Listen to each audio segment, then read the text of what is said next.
bersyukur Tuhan. Kami punya Engkau Bapa, Allah yang baik, Allah yang setia. Cuma iman kami Tuhan, di doa kami Bapa, bahwa kami mau tetap setia mengiring Engkau Yesus. Kasih Tuhan, tetap setia. Ku tetap setia, walau badai datang menerpa. Ku tetap setia.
Pagi yang indah ini di mana kami bisa memuji Engkau.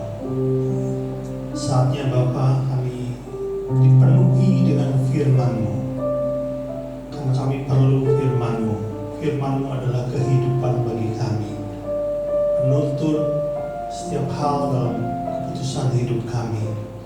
Mari jamah hati kami Bapa, supaya firman itu berakar, bertumbuh dan berbuah lebat dalam hidup kami. Terima kasih Bapak, segala pujian, hormat, kemuliaan hanya bagi-Mu. Dalam nama Yesus, sama-sama kita katakan amin. Selamat pagi Bapak Ibu yang kasih Tuhan. Shalom.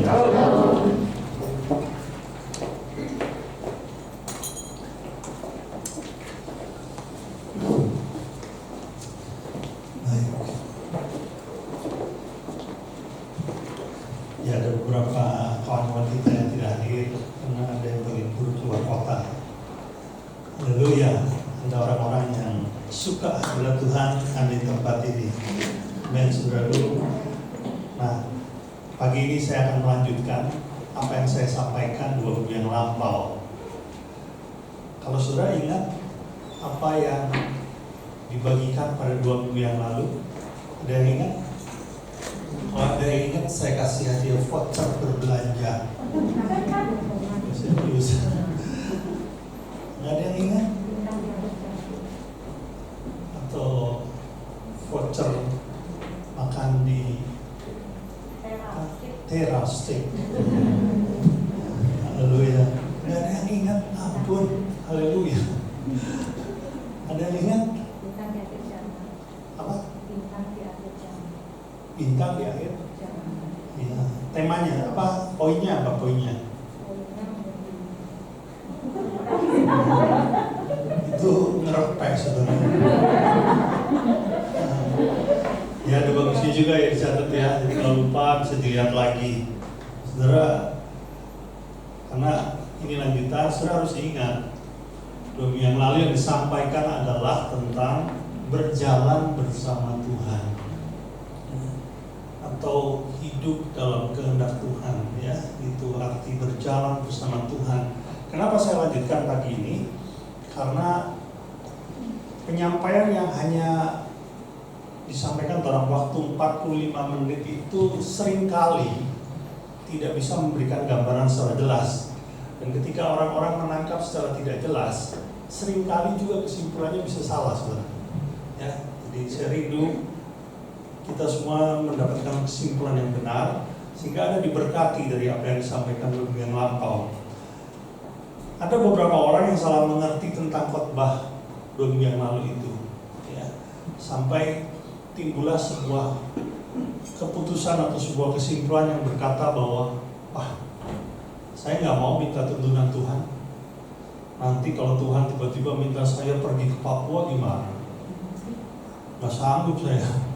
Atau bahkan lebih jauh daripada itu. Ya. Ini sebetulnya adalah kesimpulan yang salah. Sebuah kesimpulan yang muncul dari kesalahan dalam mengenali Sang Bapa. Kesalahan dalam mengenali Sang Bapa. Satu kali Pak Dedi pernah secara pribadi bicara sama saya. Dan dia bicara banyak hal, khususnya tentang putranya Andrew. Ya, saya nggak bicara detailnya seperti apa, tapi dari hasil pembicaraan itu saya tahu sebetulnya bahwa beliau adalah seorang ayah yang mengasihi anaknya. Demikian pula kita harus mempunyai kesimpulan yang benar tentang Bapa kita di surga. Ya, saya mau cerita nih. Ya, ada seorang pria punya 2 orang anak, dan pria ini tentunya menjadi ayah, ya, dan dia menjadi ayah yang sangat baik, saudara. Dia berikan segala hal yang dia bisa, yang terbaik buat anak-anaknya, ya, baik itu makanan, pendidikan, atau apapun dia buat demi kebaikan, demi masa depan anak-anaknya, dan anak-anaknya juga menyadari itu. Hingga satu kali si sulung yang usianya sudah menginjak remaja lalu berkata sama adiknya, dia ingat satu hal, papa kita itu papa yang the best. Dia itu sayang banget sama kita. Dia berikan yang terbaik semuanya kepada kita. Benar nggak, saudara? Benar kan ya? Tapi dia bilang begini, tapi ingat satu hal ya dek ya. Kalau sampai papa mengajak kita pergi ke tempat yang jauh, jangan mau deh. Nanti hidup kita menderita di sana. Menurut saudara itu sebuah penyampaian yang tepat atau enggak? Sebetulnya ada dua hal yang saling bertabrakan di sana, betul nggak? Ada dua hal yang saling bertolak belakang. Di satu sisi dia bilang bahwa ayahnya adalah ayah yang paling mengasihi dia. Di lain sisi dia bilang keputusan ayahnya bisa membuat mereka menderita. Betul nggak? Coba saya tanya sama saudara ya, apakah Anda yakin Tuhan mengasihimu? Seyakin-yakinnya? Ada di sini yang nggak yakin. Saya nggak yakin tuh Pak. Terus ngapain Anda kesini kalau gitu ya? Saya percaya Anda semua yakin. Nah, saya kasih pertanyaan kedua. Ini juga masih gampang dijawab. Apakah Anda yakin semua perintahnya adalah baik adanya? Baik untuk hidupnya, baik untuk masa depan. Benar? Nah yang ketiga ini nggak usah dijawab, jawab aja dalam hati ya. Karena saya tahu kira-kira jawabannya seperti apa. Kalau Anda menganggap semua perintahnya baik, bagaimana bila satu ketika dia memintamu untuk meninggalkan tempatmu ini ke sebuah tempat yang jauh? Apakah Anda yakin untuk mengikutinya? Jawabnya dalam hati aja.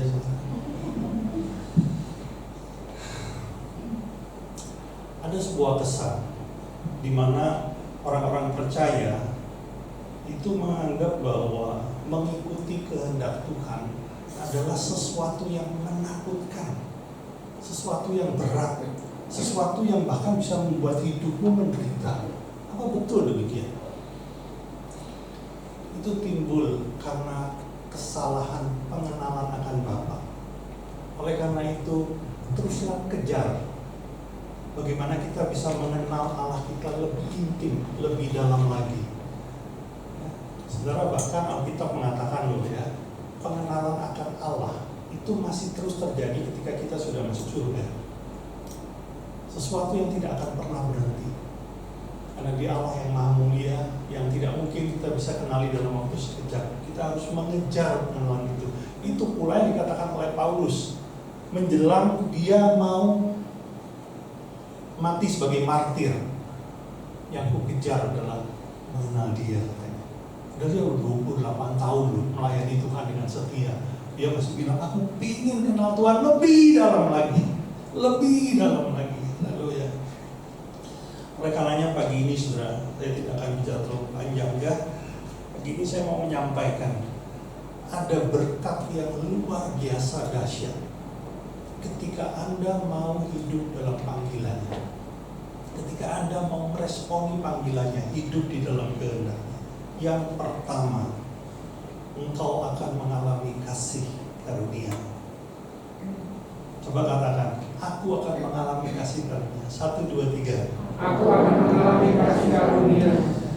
Kasih karunia itu diberikan kepada siapapun yang bersedia meresponi panggilan ilahi atau yang bersedia hidup di dalam kehendaknya.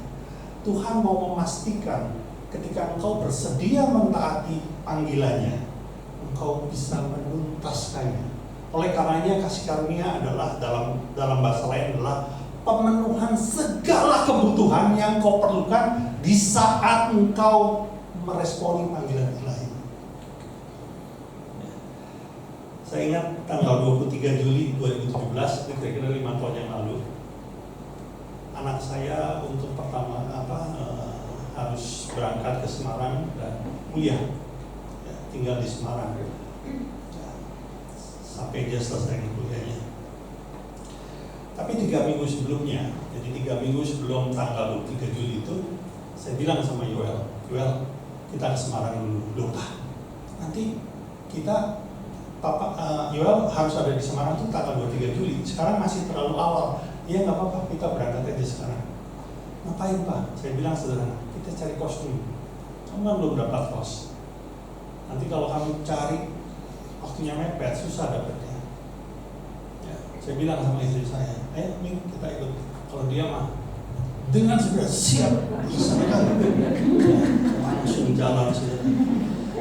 Dan akhirnya kita berangkat, juga adiknya ikut. Dan ternyata saudara, memang cari kos ini 3 minggu loh sebelum hari H. Itu memang nggak mudah.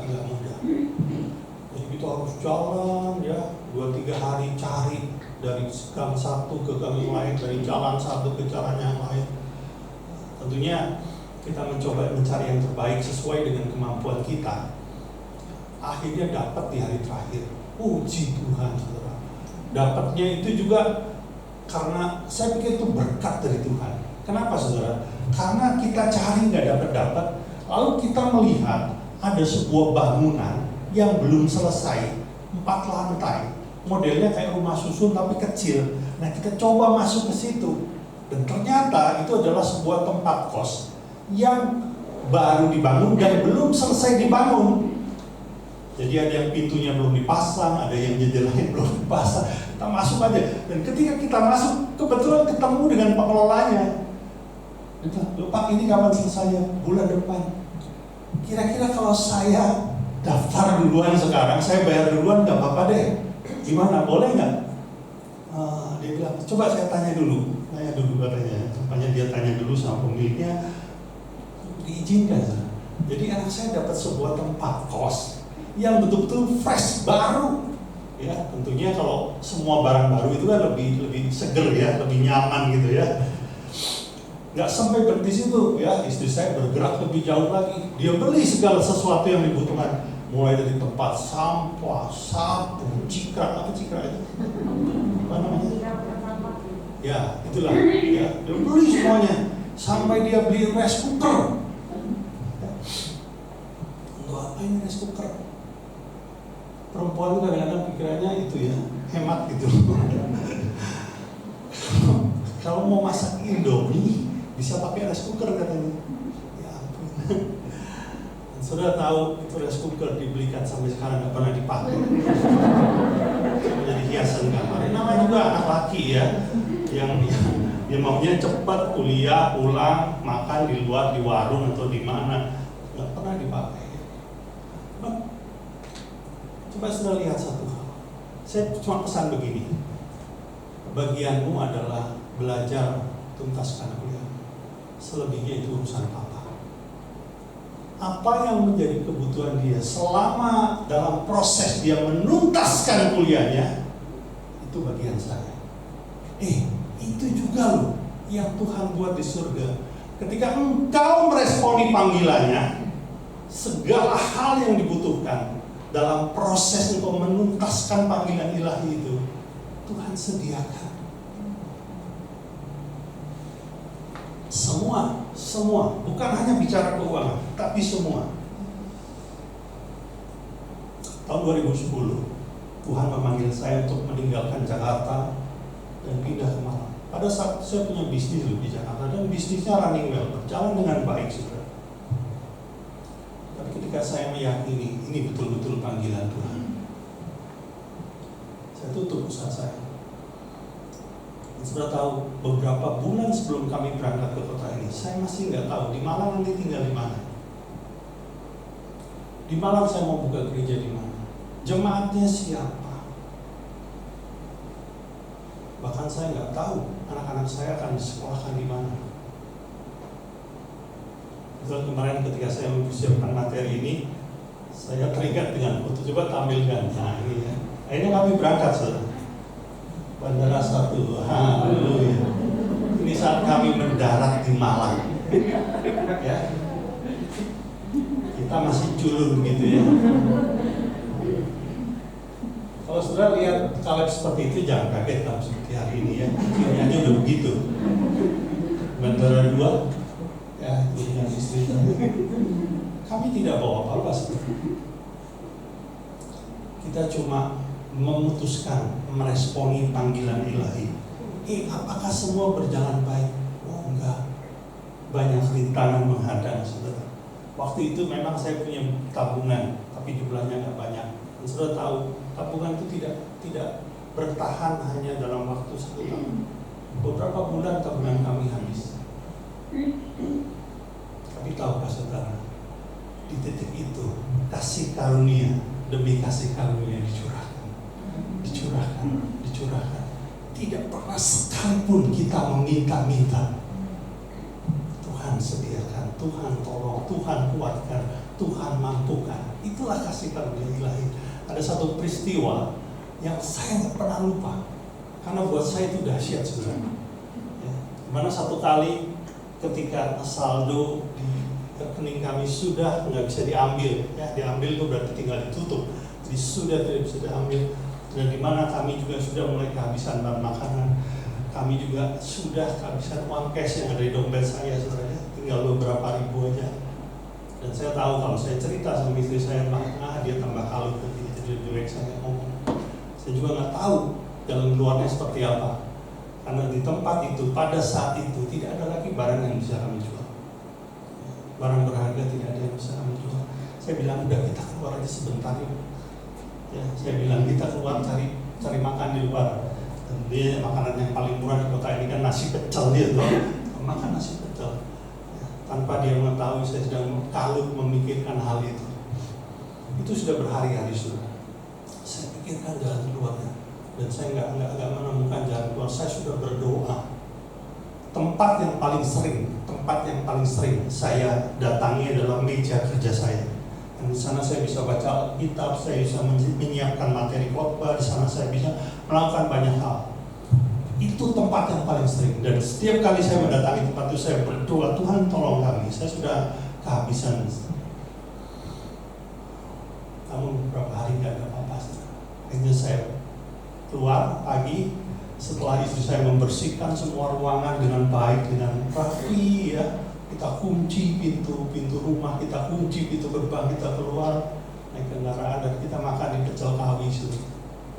Pulang dari sana tentunya nggak lama ya, paling 30 menit kembali ke rumah. Saya tahu ada satu hal yang membuat saya nggak habis pikir. Tempat yang biasa saya datangi itu meja kerja saya datang dan saya duduk di hadapan layar komputer saya. Tahu saudara, di atas keyboard komputer itu ada setumpuk lembaran ratusan ribu. Jumlahnya tidak banyak, hanya 500 ribu. Terletak teratur dengan rapi. Dan saya ingat betul ketika saya tinggalkan meja ini tidak ada apa-apa, kosong. Dan ketika saya mau mencoba mencari tahu siapa orang yang bisa meletakkan di meja ini, saudara, pintu rumah terkunci, pintu gerbang terkunci dengan baik. Artinya apa? Tidak ada satu manusia pun yang masuk ke tempat itu. Saya orang percaya, saudara. Akhirnya saya menyimpulkan sederhana saja. Tuhan perintahkan malaikatnya. Bisa nggak? Bisa. Tapi hari itu Roh Kudus akan berkata kepada saya, jangan khawatir, aku pelihara hidupmu. Itu kasih karunia. Hari ini 12 tahun. Gereja yang kecil ini bahkan bisa memberkati banyak orang. Haleluya. Ketika kami menghadapi masalah, di titik itu Tuhan berikan pertolongan. Ketika kami keletihan, lelah dengan segala apa yang kami hadapi di kota itu, di titik itu Tuhan memberikan kekuatan. Itu kasih karunia, saudara. Seperti yang dikatakan Daud, tidak pernah melihat orang benar ditinggalkan atau anak cucunya meminta-minta roti. Itu digenapi. Kepada siapa? Kepada orang-orang yang meresponi panggilannya. Saya mau mengajak kita melihat apa yang dikatakan Paulus di 1 Korintus 15 ayat 10. 1 Korintus 15 ayat 10. Bunyinya demikian. Tetapi karena kasih karunia Allah, aku adalah sebagaimana aku ada sekarang. Dan kasih karunia yang dianugerahkannya kepadaku tidak sia-sia. Sebaliknya aku telah bekerja lebih keras daripada mereka semua. Perhatikan, tetapi bukannya aku, melainkan kasih karunia Allah yang menyertai aku. Paulus mau bilang begini, aku bisa melakukan apa yang Allah percayakan kepadaku, apa yang Allah minta untuk aku lakukan dengan tuntas. Tapi sebetulnya semuanya bisa aku tuntaskan karena Dia memberikan kasih karunia. Haleluya. Kasih karunia disediakan bagi mereka yang bersedia hidup dalam kehendak-Nya. Jadi sebetulnya meresponi panggilan ilahi itu nggak susah. Kenapa? Karena Dia yang nanti akan memampukan kita. Amin. Nggak susah sama sekali. Ya. Kenapa banyak orang Kristen takut, merasa berat, merasa banyak yang menolak? Karena mereka menganggap mereka harus melakukan panggilan ilahi itu berdasarkan kekuatannya sendiri. Kalau itu Anda nggak mampu. Ya. Tapi Dia itu luar biasa. Dia tahu kemampuanmu, bahkan Dia tahu loh berapa talenta yang diberikan kepadamu. Kalau kau cuma diberi 1 talenta, Tuhan nggak akan minta kau mengerjakan lebih dari 1 talenta. Kerjakan 1 talenta itu, karena Dia tahu kapasitasmu.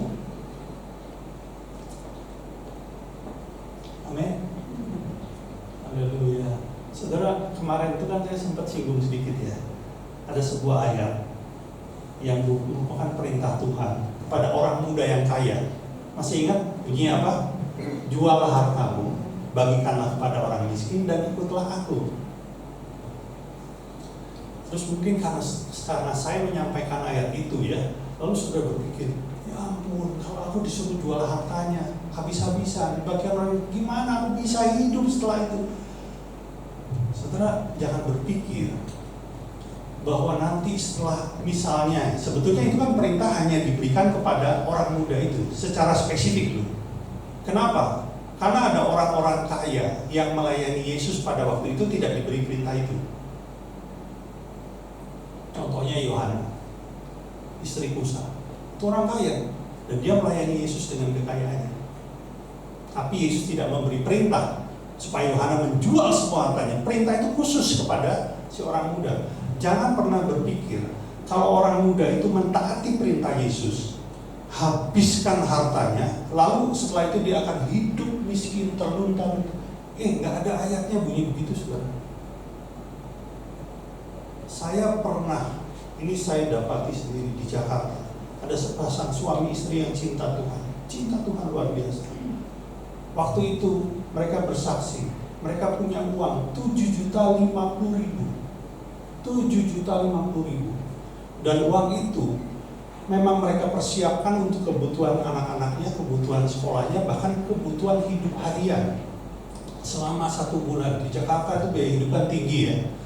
Itu pas-pasan, saudara. Sampai 1 kali Roh Kudus berkata, itu yang 7 juta itu transfer ke sebuah gereja yang saat ini sedang membutuhkan uang. Bukan gerejanya sendiri, gereja kecil di sebuah tempat. Dan Tuhan transfer ke sana. Karena waktu istri yang mendapat tuntunan Roh Kudus ini bicara sama suaminya, bilang begini, jangan bukan tuntunan Tuhan itu. Ya, masa harus suruh habisin? Kita sisa 50.000 buat sebulan bisa apa? Tapi setelah akhirnya mereka sepakat, mereka taati, mereka transfer. Setelah itu, dengan cara yang mereka tidak duga, Tuhan berkati mereka bahkan 3 kali lipat dari jumlah yang mereka berikan. Jadi jangan pernah berpikir bahwa ketika Tuhan minta sesuatu, itu engkau akan kehabisan dan tidak punya sumber lagi. Waktu engkau punya Yesus, engkau punya sumber dari segala sesuatunya loh. Kalian ngerti ya? Jadi itulah yang disebut kasih karunia. Haleluya. Yang kedua, ketika engkau meresponi panggilan ilahi, di titik itu engkau akan berbuah maksimal. Saya ulangi, berbuah maksimal. Ketika saya masih di Jakarta, saya ini sudah melayani Tuhan. Saya sudah melayani sebuah gereja, dan gereja itu gereja yang cukup besar, anggotanya 1.000 orang, di tempat yang bagus, jauh lebih bagus dari tempat ini, saudara. Itu yang namanya karpet, itu kelas 1. Beli karpet aja harganya ratusan juta, belum dia beli yang lain. Gereja yang bagus banget. Saya sudah melayani, dan saya melayani sebagai wakil gembala pada saat itu. Tapi saya mau katakan, setelah saya pindah ke Malang, saya kan melayani juga. Jadi di Jakarta saya melayani, di Malang saya melayani. Saya mau sampaikan kepada saudara, buah kehidupan saya jauh lebih lebat ketika saya ada di Malang. Ketika saya hidup di dalam panggilan ilahi, buah kehidupan itu berbuah lebat. Saya tidak pernah membawa satu jiwa pun kepada Yesus di Jakarta. Maksudnya orang yang tidak percaya kepada Yesus di Jakarta. Saya melayani di gereja, berkhotbah, tapi saya tidak pernah melakukan hal itu. Tapi di Malang, ada banyak orang tidak mengenal Yesus, menjadi mengenal Yesus melalui gereja ini, saudara. Bahkan kalau sudah tahu, gereja ini melahirkan sebuah gerakan yang dulunya disebut gerakan HOTS, tapi sekarang ganti nama jadi Gerakan Penjala Indonesia. Ya, Pak Denny daftar ya, satu keluarga ya. Jadi Gerakan Penjala Indonesia. Apa sih Gerakan Penjala Indonesia?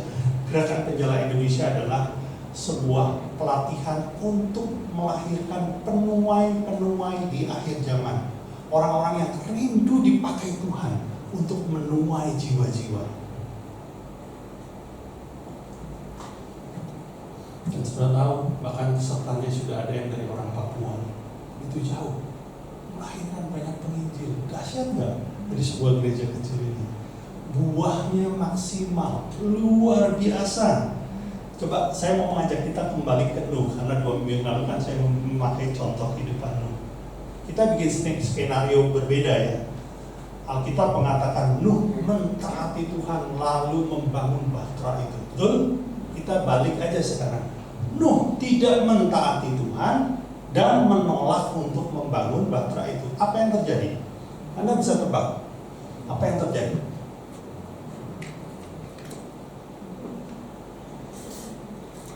Yang pertama, Nuh dan keluarganya akan mati tenggelam. Betul? Karena dia pasti tidak akan ikut masuk ke dalam bahtera itu. Dia menolak untuk membangunnya. Sekalipun mungkin Tuhan bisa pakai orang lain untuk membangun bahtera itu, betul ya? Tapi Nuh akan mati tenggelam bersama seluruh keluarganya. Yang kedua, nah ini yang lebih merugikan Nuh. Nuh harusnya berbuah, dipakai Tuhan menjadi penyelamat generasi terakhir dari manusia di zaman itu. Bukan hanya generasi manusia, generasi binatang juga loh. Harusnya Nuh itu dipakai maksimal di situ. Akibatnya apa? Nuh tidak berbuah di situ. Rugi nggak sih? Saya kasih contoh lain, Musa. Musa itu mendapat panggilan ilahi untuk apa? Untuk memimpin bangsa Mesir keluar dari Mesir menuju Kanaan. Betul nggak? Itu panggilan ilahi. Dan Musa mentaati itu. Kita balik, seandainya Musa tidak mentaati itu, apa yang terjadi? Musa tidak pernah dipakai Tuhan untuk menurunkan 10 tulah yang dahsyat itu. Musa tidak pernah dipakai Tuhan untuk membelah lautan. Musa tidak pernah dipakai Tuhan untuk memerintahkan air keluar dari bukit batu. Musa tidak akan pernah menikmati roti mana yang turun dari surga. Wow.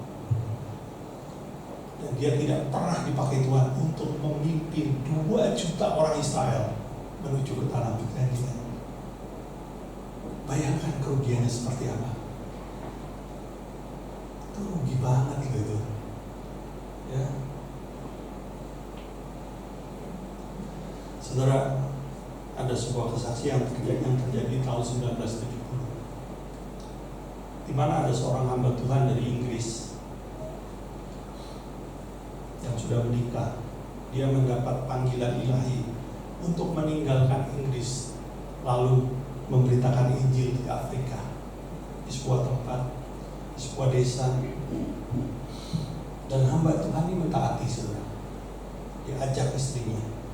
Mereka berangkat, mereka melayani di tempat itu dengan susah payah. Mereka melayani, tapi kasih karunia demi kasih karunia dicurahkan Tuhan. Akibatnya apa? Hidup mereka berbuah.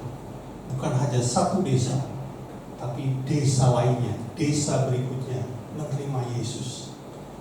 Akhirnya banyak suku dimenangkan bagi Kristus. Setelah 6 tahun pelayanan ya. Terus istrinya bilang begini, rasanya kita cukup deh di Afrika. Yuk kita pulang ke Inggris. Di sana juga kan ada gereja di mana kita bisa melayani. Yuk kita pulang, kata dia. Awalnya suaminya nggak mau, tapi akhirnya karena didesak terus, oke lah kita pulang. Dan mereka pulang kembali ke kampung halamannya di sebuah kota kecil di Inggris. Lalu mereka melayani kembali di gereja yang lama, saudara. Dan akhirnya mereka meninggal sampai tua di gereja itu. Sang hamba Tuhan itu meninggalkan sebuah buku harian.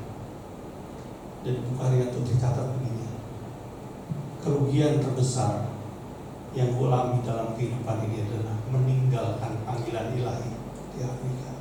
Setelah aku kembali ke Inggris, sukacita itu tidak pernah aku rasakan lagi seperti ketika aku melayani Tuhan di Afrika. Saudara, sama-sama pelayanan loh.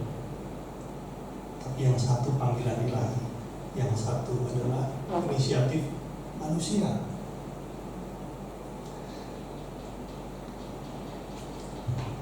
Perhatikan saudara, ini mic yang saya pakai ini adalah mic yang bagus ya. Jadi, karena berulang kali mic kita rusak, akhirnya kita beli mic yang bagus ya, supaya nggak rusak. Ya, harganya cukup mahal. Dan mic ini saya percaya bisa menyampaikan suara saya dengan bersih dan jelas, suaranya dengar dengan baik oleh saudara ya. Amin ya. Saya mau tanya sama saudara, kalau mic ini saya pakai jadi ulekan buat bikin sambal bisa nggak? Bisa loh, bisa. Ya, ulekan ya, orang yang ngerti orang Jawa, orang Papua nggak ngerti ya. Buat bikin sambal gitu ya. Tapi tahu nggak?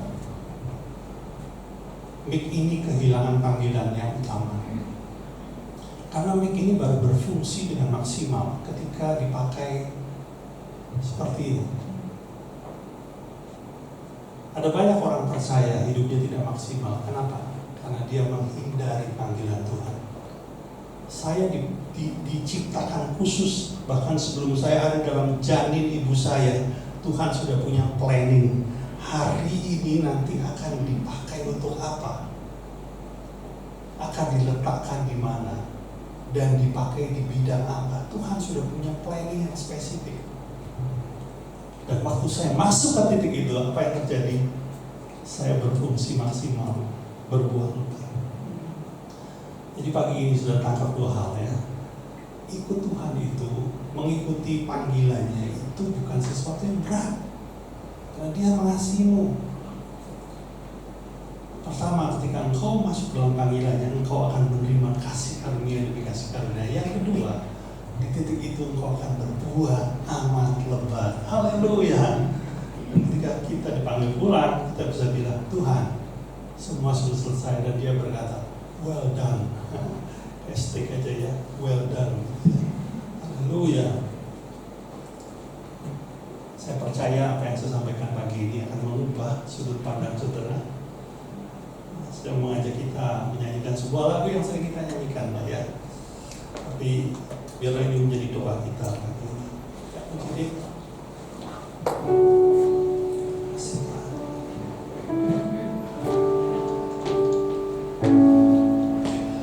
ku bersyukur Kau memilihku menjadi hamba-Mu, melayani-Mu selama hidupku. Ku serahkan untuk kemuliaan-Mu. Mau setia sampai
percaya Engkau Allah yang mengasihi kami.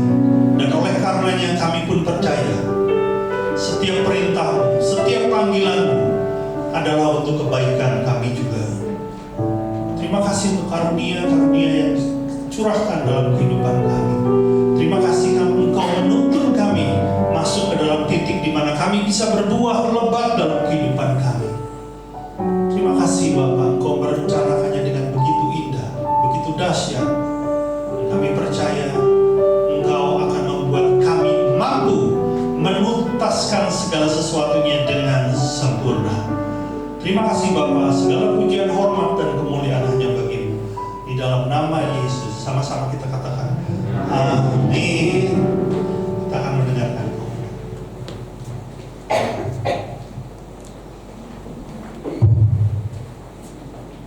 Shalom. Langsung saya bacakan pengumuman. Bagi yang ingin mengikuti ibadah tatap muka minggu depan, harap mendaftar terlebih dahulu di grup Telegram gereja. Dan kedua, bagi saudara yang ingin memberikan persembahan, nanti bisa melakukannya setelah ibadah ini usai dengan cara memasukkan amplop persembahan ke kotak persembahan yang ada di belakang. Ibadah online dapat diakses nanti pukul 2 siang. Untuk linknya juga diinformasikan melalui grup Telegram. Untuk membangun keintiman dengan Tuhan, gereja mengajak setiap umat di tempat ini untuk menyembah Tuhan di rumah masing-masing. Berikan waktu yang terbaik, bisa pukul 8 atau pukul 9, sesuaikan dengan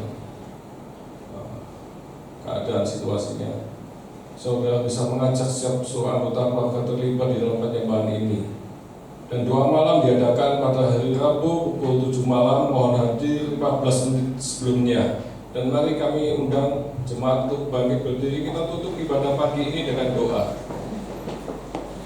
Bapa di dalam surga, terima kasih Tuhan Yesus. Terima kasih Tuhan. Pagi ini kami mau menabur dengan hati yang sukacita. Kami bersyukur untuk segala berkat yang masih Kau percayakan pada setiap kami. Makasih Tuhan buat waktu, kesempatan, dan kesehatan yang masih Kau beri pada setiap kami, umat-Mu di tempat ini, hingga kami boleh berhimpun dalam keadaan yang baik, dengan hati yang benar, rindu, bersekutu bersama-sama saudara-saudara sekalian di tempat ini, meninggikan Tuhan, memuliakan, dan dijamah oleh hadirat Tuhan. Terima kasih Tuhan buat firman-Mu terlebih-lebih yang boleh kami terima, kami dengar. Biarlah kami meresponi setiap firman yang daripada-Mu itu Tuhan dengan hati yang benar. Dan biarlah kami punya kerinduan untuk menghidupi setiap firman-Mu itu. Makasih Tuhan, makasih Bapa, Roh Kudus, curahkan kasih karunia-Mu, beri setiap kami pengertian, kemampuan untuk hidup di dalam firman Tuhan dengan hati yang benar sesuai kehendak-Mu. Cukuplah buat kasih karunia-Mu Tuhan ketika kami mau taat. Makasih Bapa, kami berdoa untuk kembali Pak Hari, pakai beliau lebih lagi Tuhan. Hati hamba, hati Bapa senantiasa melekat di dalam kehidupannya, memimpin setiap umat-Mu di tempat ini menjadi pribadi-pribadi yang diingini Tuhan. Makasih Tuhan, berkati istri serta anak-anak beliau. Berkati kami Tuhan, umat-Mu GBH, pelayan-pelayan Tuhan di tempat ini. Kami mau Tuhan, kami mau ambil bagian dalam setiap pertandingan iman ini Tuhan. Makasih Tuhan, kalau Engkau memilih kami, kami bersyukur menjadi alat-Mu Tuhan, alat kasih bagi kemuliaan-Mu. Makasih Tuhan, nyatakan terus kehendak-Mu, bentuk hati kami Tuhan seturut yang Kau mau. Makasih Bapa. Kami berdoa buat Indonesia. Indonesia perlu belas kasih-Mu Tuhan. Nyatakan kemuliaan-Mu untuk Indonesia. Hujani bangsa ini dengan hujan keselamatan. Engkau landa negeri ini dengan kasih akan Tuhan. Berkati seluruh pemimpin-pemimpin kami yang tertinggi sampai dengan yang terbawah. Kami minta Tuhan, hikmat kebijaksanaan ilahi turun atas mereka semua.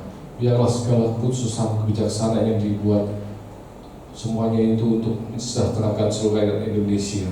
Makasih Bapa, sebentar kami boleh pulang, kami akan menerima berkat daripada-Mu.